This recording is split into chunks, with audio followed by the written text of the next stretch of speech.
Pertama, saya mewakili rekan-rekan kelompok saya mengucapkan terima kasih kepada Kak Zara yang telah menyempatkan waktunya untuk membersamai kami pada kegiatan siang hari ini, serta kepada teman-teman yang sudah bersedia untuk mengikuti kegiatan hari ini.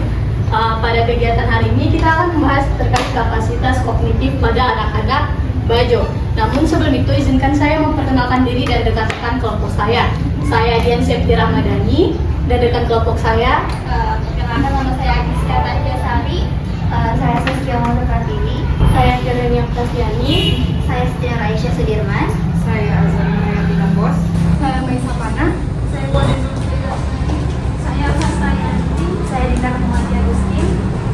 Kami semua dari kelompok 4. Selanjutnya, sebelum kami memaparkan materi, teman saya akan memberikan sedikit ice breaking agar suasana di ruangan ini lebih santai. Untuk itu saya persilakan kepada teman saya untuk melakukan ice breaking. Kita akan main ice breaking yang namanya itu jeruk, apel, jeruk, anggur, nanas. Jadi untuk permainannya ini itu teman-teman tinggal melakukan gerakan sesuai gerakan yang sudah ditentukan. Dengarkan baik-baik instruksinya. Kalau misalnya saya bilang apel, teman-teman jongkok. Kalau misalnya saya bilang jeruk, teman-teman berdiri. Kalau saya bilang anggur, teman-teman ketawa. Kalau saya bilang nanas, teman-teman tepuk tangan. Paham? Oke, kalau sudah paham mungkin kita bisa mulai saja. Teman-teman silakan. Kita mulai saja ya. Dengarkan baik-baik dan fokus. Apel, jeruk, apel, jeruk, anggur, nanas. Kayaknya teman-teman sudah sudah fokus dan juga sudah siap untuk menerima pemaparan materi. Selanjutnya saya serahkan ke moderator. Selanjutnya kita akan lanjut ke tahap tujuan utama dari kegiatan ini, yaitu pemaparan materi. Untuk itu saya persilakan kepada teman-teman kelompok saya yang akan menjadi pemateri untuk maju ke depan. Selanjutnya untuk pemaparan materi saya persilakan kepada rekan-rekan kelompok saya untuk memaparkan materi. Oke, sudah semangat ya. Jadi karena tadi juga sudah ice breaking, ini masih fokus kan? Masih. Oke, kita masuk. Materi kami ini tuh merujuk pada salah satu jurnal terkait dengan kapasitas kognitif pada anak-anak Bajo.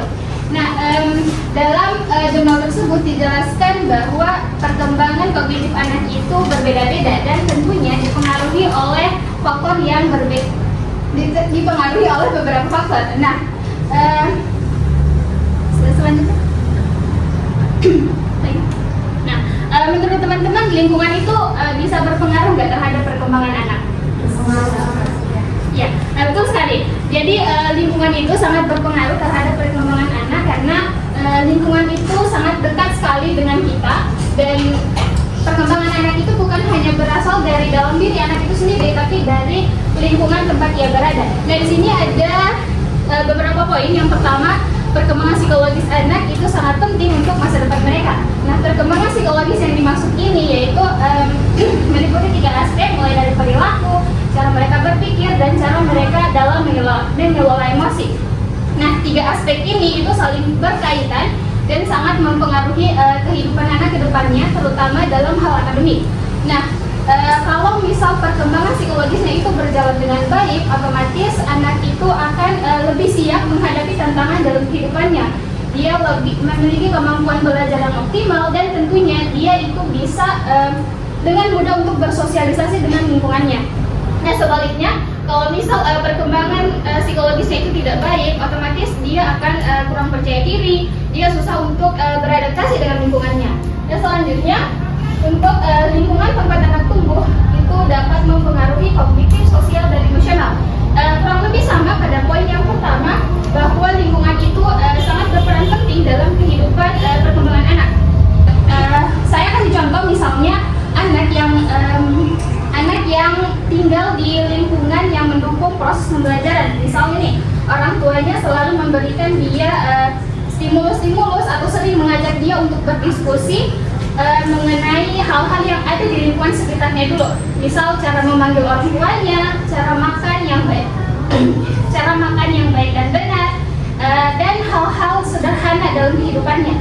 Nah, dari situ anak itu bisa untuk terus berlatih untuk mengasah pikirannya sehingga perkembangan kognitifnya itu semakin hari semakin berkembang.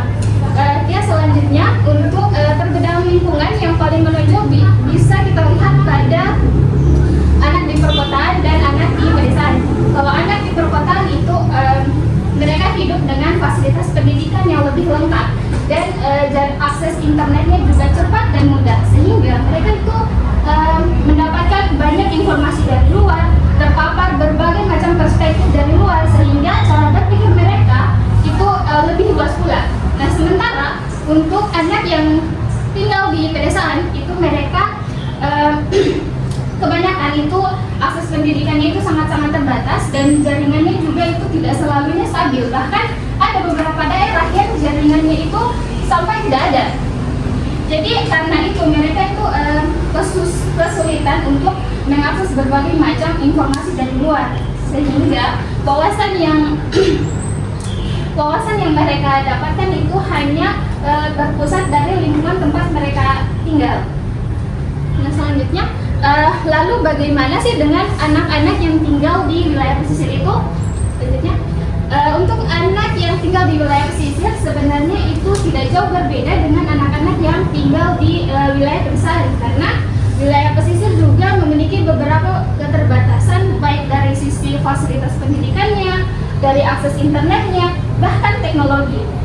Nah, karena keterbatasan itu, jadi mereka itu kurang untuk kurang mampu untuk mengembangkan kemampuan berpikirnya karena ada faktor lingkungan yang tidak mendukung. Oke. Selanjutnya mungkin pada Kak Garan. Oke, baik. Jadi di sini saya akan melanjutkan materi.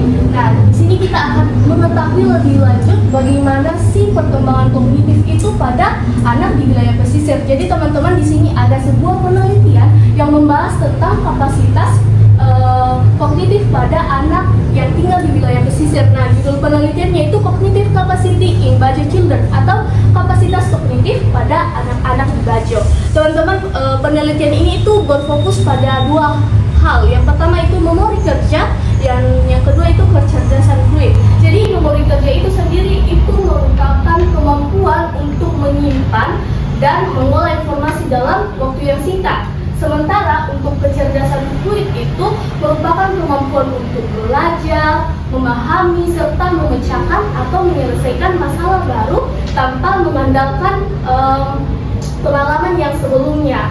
Oke, kita lanjut. Nah, apa sih tujuan dari penelitian ini? Jadi teman-teman, penelitian ini dilakukan itu dengan tujuan untuk menggambarkan bagaimana kapasitas kognitif pada anak-anak di suku Bajo, serta ingin melihat bagaimana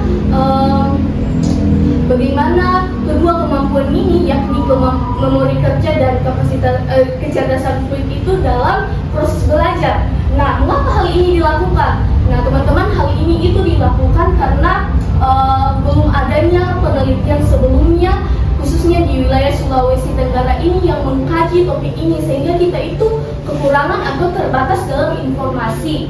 Nah, penelitian ini juga itu dilatar belakangi dari rendahnya prestasi akademik siswa berdasarkan informasi dari guru, sehingga penting bagi kita untuk memahami dan mengetahui apakah kondisi tersebut ada kaitannya dengan memori kerja dan kecerdasan fluid pada anak.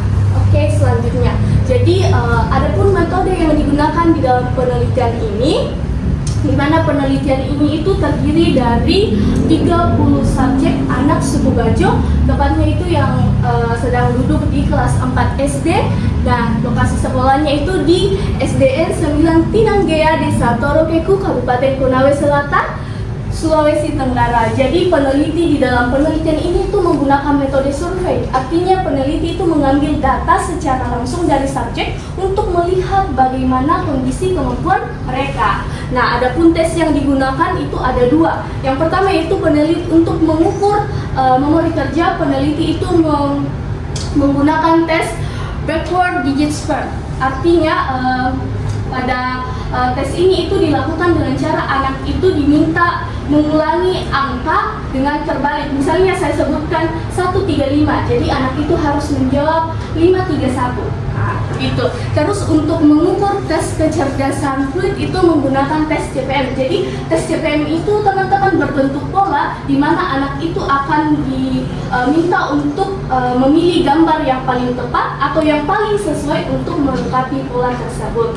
Nah, untuk materi selanjutnya saya akan serahkan ke pemateri berikutnya.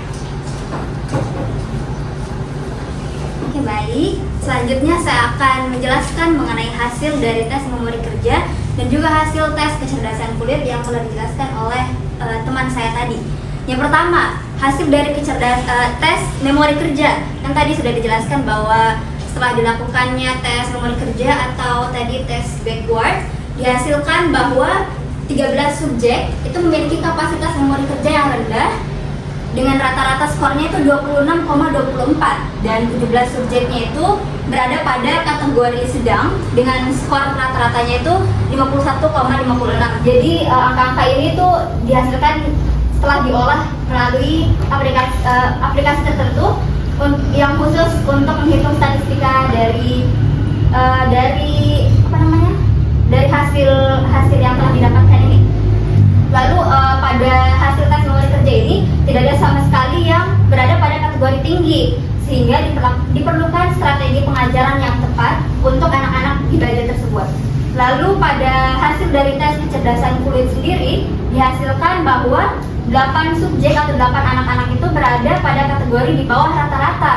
Lalu pada 19 subjek berada pada kategori rata-rata dan juga 3 subjek lainnya berada di atas rata-rata, yang dimana kecerdasan fluid sendiri ini berkontribusi pada prestasi akademik namun tidak menunjukkan kapasitas memori kerja yang tinggi. Nah, dari hasil kedua tes ini sebenarnya dapat disimpulkan bahwa kapasitas memori kerja itu tidak selalu berbanding lurus namun berkorelasi positif. Maksudnya itu kayak dia itu berhubungan antara memori kerja dengan kecerdasan fluid, tapi tidak selalu kayak kalau misalnya anak tersebut memiliki kecerdasan fluid yang tinggi, dia juga memiliki memori kerja yang tinggi begitu, karena pada hasil yang didapatkan tadi kan tidak ada sama sekali anak-anak yang berada pada kategori tinggi, namun pada kecerdasan fluid ada anak-anak yang berada pada kategori yang tinggi, sehingga tanpa pelatihan yang tepat kapasitas memori kerja itu tidak optimal. Selanjutnya, hubungan memori kerja dan kecerdasan fluid. Nah, memori kerja dan kecerdasan fluid itu sama-sama mendukung prestasi belajar dan bersifat independen atau berdiri sendiri. Namun, memori kerja dapat memengaruhi kecerdasan fluid sehingga serta dapat ditingkatkan melalui pelatihan. Jadi, kecerdasan fluid itu memang dipengaruhi oleh memori kerja, tapi tergantung lagi bagaimana usaha-usaha yang dilakukan oleh guru-guru di situ, bagaimana teknik pengajaran yang dilakukan oleh guru-guru tersebut sehingga dapat meningkatkan memori kerja dan juga kecerdasan fluid pada anak-anak itu. Selanjutnya, nah, pembahasan dari hasil penelitian yang tadi itu intinya adalah bahwa mayoritas anak itu berada pada kapasitas memori kerja yang rendah, sedang, dan juga pada kecerdasan fluid itu banyak yang berada pada kategori rata-rata. Lalu terdapat hubungan positif antara memori kerja dan kecerdasan fluid. Lalu kedua kemampuan tersebut, yaitu memori kerja dan kecerdasan fluid itu tidak selalu berkembang secara sejalan. Kondisi tersebut menunjukkan bahwa kapasitas memori kerja anak belum optimal, yang disebabkan karena tadi yang telah dijelaskan oleh teman saya bahwa banyak akses-akses yang kurang memadai di sana sehingga juga membuat anak tersebut kurang optimal. Diperlukan juga pelatihan dan juga stimulus untuk meningkatkan kemampuan kognitif anak. Selanjutnya saya serahkan kepada moderator. Terima kasih. Baik, terima kasih pemateri. Boleh beri aplaus untuk pemateri kita. Selanjutnya kita akan melangkah ke sesi diskusi. Jika ada yang ingin dipertanyakan terkait materi dari teman-teman tadi, saya persilakan.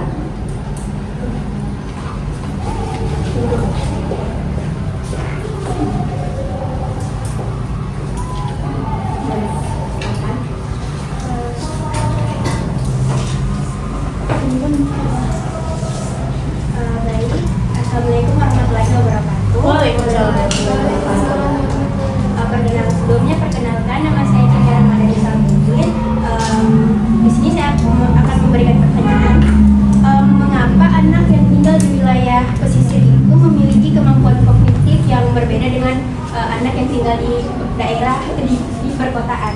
Dan menurut pandangan kakak-kakak sekalian, apakah ada upaya untuk meningkatkan kapasitas memori kerja dan kecerdasan fluid pada anak-anak yang tinggal di wilayah pesisir? Terima kasih. Kita akan menunggu pertanyaannya. Ada lagi yang ingin bertanya? Silakan. Baik, sebelumnya Assalamualaikum warahmatullahi wabarakatuh. Waalaikumsalam warahmatullahi wabarakatuh. Perkenalkan, nama saya Salma Ida Fiza. Baik, saya ada satu pertanyaan dari hasil presentasi kakak tadi. Tadi disebutkan bahwa dari hasil penelitian tidak ada subjek yang masuk dalam kategori tinggi di memori kerja. Nah, menurut kakak-kakak, apa faktor utama yang menyebabkan hal tersebut? Apakah ada dari faktor lingkungan, nutrisi dari anak-anak tersebut, ataupun stimulus yang ada? Terima kasih untuk pertanyaannya. Saya minta sedikit waktu dari teman-teman untuk mendiskusikan jawaban. Oke. Baik teman-teman, dari Faiza akan menjawab pertanyaan dari Cahya. Pada Faiza saya persilakan. Baik, saya akan menjawab pertanyaan dari saudari Cahya. Pertanyaannya itu adalah mengapa anak-anak yang berada di wilayah pesisir itu memiliki kemampuan kognitif yang berbeda dibandingkan dengan anak-anak yang berada di wilayah perkotaan, dan upaya apa yang dapat dilakukan untuk meningkatkan kemampuan memori kerja dan kecerdasan fluidnya. Kalau anak-anak yang berada di wilayah pesisir itu bisa memiliki kemampuan kognitif yang berbeda dengan anak-anak yang berada di wilayah perkotaan, disebabkan karena lingkungan dan fasilitas belajar juga berbeda. Kalau anak-anak yang berada di perkotaan itu mudah mendapatkan akses sekolah seperti buku, internet, dan kegiatan belajar tambahan kayak ekstrakurikuler. Sedangkan kalau di wilayah pesisir itu akses seperti itu kadang masih terbatas, sehingga menyebabkan anak-anak yang berada di wilayah pesisir itu stimulus belajarnya itu menjadi kurang maksimal. Kalau upaya yang dapat dilakukan itu mungkin menurut saya para pengajar yang berada di wilayah pesisir itu mungkin bisa menerapkan pembelajaran yang lebih interaktif. Misalnya kayak belajar berhitung menggunakan benda-benda yang berada di sekitar, kayak batu atau kerang-kerangan. Selain itu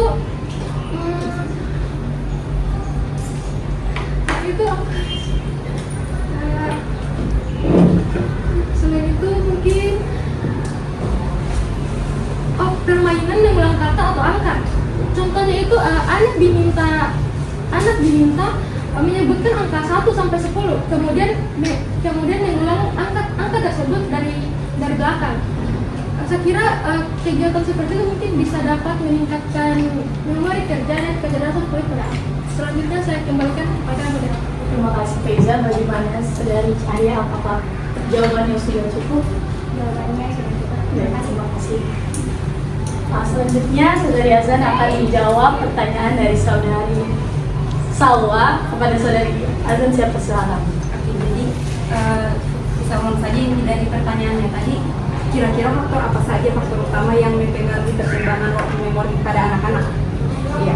Jadi kalau faktor-faktor yang disebutkan tadi seperti faktor lingkungan, faktor stimulasi, sama faktor nutrisi itu semua adalah faktor-faktor yang mempengaruhi perkembangan dari working memory itu sendiri. Jadi working memory ini dia itu tidak disebabkan dari perkembangannya itu tidak dipengaruhi cuma dari satu faktor, tapi dia dari faktor-faktor yang saling berinteraksi. Nah, tapi kalau terkhusus untuk working memory ini memang dia itu ada faktor yang sangat mempengaruhi, kayak faktor stimulasi, yaitu faktor yang memiliki pengaruh paling besar, tapi bukan berarti faktor-faktor yang tadi itu seperti nutrisi, lingkungan itu tidak berpengaruh terhadap perkembangan working memory. Perlu kita ketahui bahwa working memory itu kayak kan tadi sudah dijelaskan, tapi saya analogikan saja biar lebih paham. Working memory itu kayak ibaratnya media kerja di otak. Kalau misalnya working memory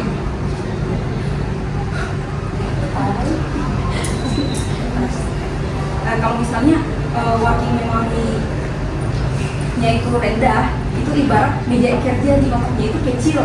Nah, informasi yang datang itu ibarat barang yang nanti ditaruh di atas working memory, kemudian diolah.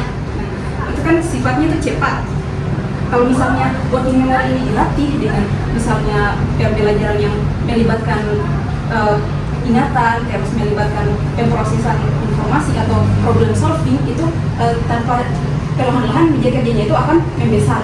Nah, saat meja kerja membesar, barang yang ditampung bisa jadi lebih banyak dan proses informasi diolah itu jadi lebih efisien gitu. Jadi sebetulnya faktor yang mempengaruhi perkembangan working memory ini banyak, tapi faktor stimulasi itu faktor yang paling besar mempengaruhi.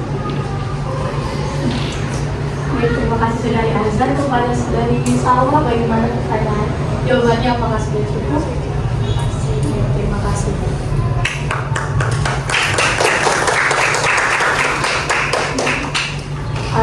Selanjutnya, berdasarkan pemaparan materi dari teman-teman tadi, dapat kita simpulkan bahwa berdasarkan penelitian Cognitive Capacity in Bajo Children atau kapasitas kognitif pada anak-anak Bajo, kemampuan memori kerja anak-anak suku Bajo masih berada pada kategori rendah hingga sedang. Sedangkan kecerdasan fluid sebagian besar berada pada tingkat rata-rata, serta kapasitas memori kerja tidak selalu sejalan dengan kecerdasan fluid, sehingga diperlukan latihan yang tepat untuk meningkatkan memori kerja agar dapat membantu keberhasilan belajar anak-anak di sekolah. Sekian pemaparan materi dari kelompok kami, kurang dan lebih mohon dimaafkan. Wassalamualaikum warahmatullahi wabarakatuh. Oke, sekali lagi Ibu buat rekan-rekan.